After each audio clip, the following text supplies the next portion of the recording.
This is absurdly tall now. Give me 1 second. Bring this puppy on down. Go ahead and take care of business here. All right, so the lights are pretty bright. I can't see what your race or ethnicity is, but you can see that I am white, and I want to point out that this story was written by an Indian author. This will make more sense when I start reading. Happy Ramadan, everybody. So I'm not the best example of a practicing Muslim. I grew up here, and so did my parents, basically, so I didn't learn much about it growing up. I know that's not really a good excuse, but hear me out. My parents moved to LA in the 70s when they were in their late teens, so they learned how to be adults by America's original hipsters. As a result, they still say things like, "That's cool, kitty cat. This is a cool jive, baby. I can dig it." And other various embarrassing things. This whole "we're gonna try and fit in" thing made them into quasi-cultural parents. For a brownie like me, this was pretty confusing. I grew up differently than my friends who had more traditional foreign parents. Like other Browns, I was not allowed to eat pork, watch movies with kissing in it, and stay out late. After all the crazies are out after 7 p.m. But unlike other Browns, I was allowed to express myself creatively. When other Muslim girls were allowed to, or were told to wear hijabs and cover up, my parents let me wear short sleeves and capris. When other Muslim girls were told not to parade around dancing and getting attention from boys, I was allowed to be on the dance team shaking it for the whole school during football games and pep rallies. I was allowed to sing and act and dance on our high school stage. I was even allowed to enter modeling competitions. I was allowed to listen to rap, get cornrows, try my hand at being a goth, make art, go vegetarian, dye my hair various unnatural colors, get piercings, I have 12, chose non-brown friends, hang out with boys, modify my car, and other things that most Muslim girls don't do. They all came with a bit of resistance, but in the end, I was always allowed to express myself. I was the one people would roll their eyes at and ignore during Dawats, dinner parties. The American one, the strange one. "She has no culture," they'd say behind my back. What kind of parents raised her? She has no culture. As we got into the rebel stage, the good brown girls ate Indian food, and I stuck to my veggies. While they listened to Bollywood songs or watch Indian dramas or soaps once in a while, I would watch music videos and copious amounts of teenage coming-of-age stories. I always connected with the main character who was a loner but somehow find a way to fit in. While the other Browns were sneaking phone calls to boys, I was sneaking cigarettes and alcohol. While they could fluently speak other languages, I sounded like a special ed kid trying to communicate with a ball of cotton in my mouth. Needless to say, I was not into my culture. I was also pretty bad at being Muslim. Then it happened. My parents realized I would soon be of marriageable age. Who would want me? What kind of wife would I make? Pretty much a shameful one, they thought. They had to act fast. I needed to learn about my roots, my Muslim roots. I needed a lot of prayer, all right. They decided that it would be a good idea to try going to the local mosque. So, there we were. My younger brother and I, smack dab in the middle of our teens, forced to go to Sunday school for the first time in our lives. It was a bit of a shock.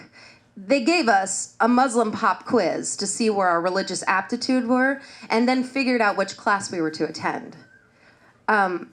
They put us in with the 3 to 5-year-olds. I'm pretty sure they even threw in an overachieving 2-year-old in the mix just to let us know how far behind we were.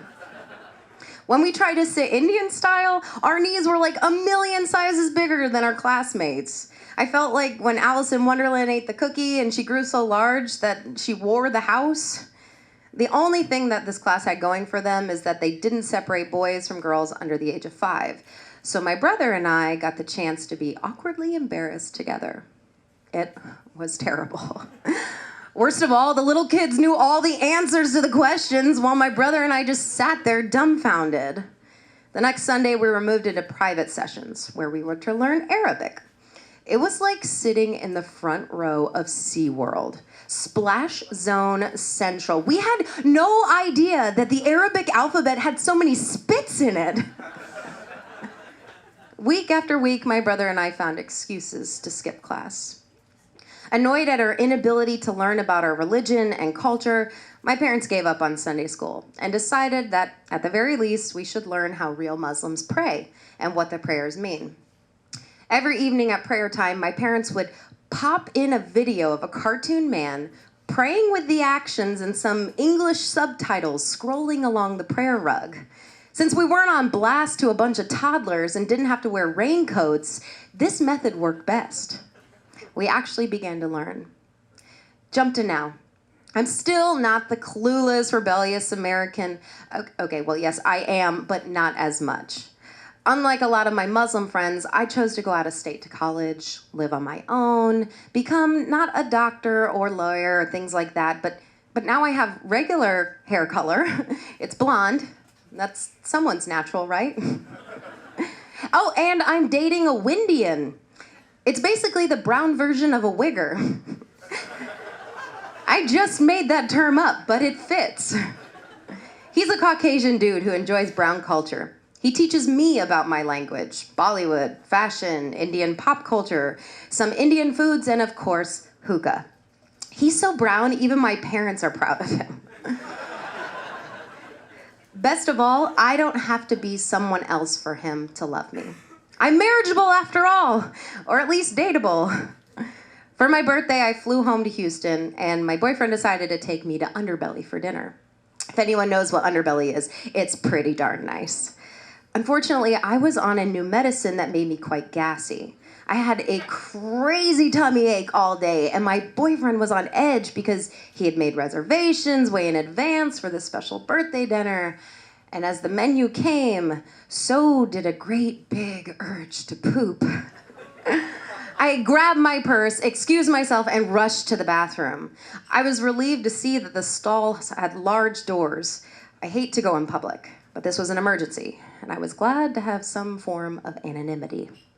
As soon as I was just about to go, I was startled by a loud, echoing call to prayer. Allahu Akbar, Allahu Akbar, Allahu Akbar. Startled by this resounding echo, I looked around for this source of prayer. Then I remembered I was alone in the bathroom at Underbelly.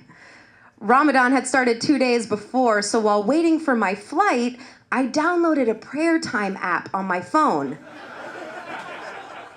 What do you get when you download a Muslim app at the airport, am I right? Because it was a new app, I had no idea how to silence the prayer. I fiddled with the phone for what felt like an eternity while holding up my floor-length dress and trying to keep it all together. As soon as the prayer turned off, someone came in. I sighed with relief. I'm pretty sure it would have been super awkward to walk into the Underbelly bathroom and hear an Arabic prayer resonating everywhere. Better than an airport bathroom, still not the best. I joined my lovely Windian at our table, and we laughed at my story. It was then when I realized that I'm always probably gonna have to juggle my brownness with non-brownness, and I'm okay with that.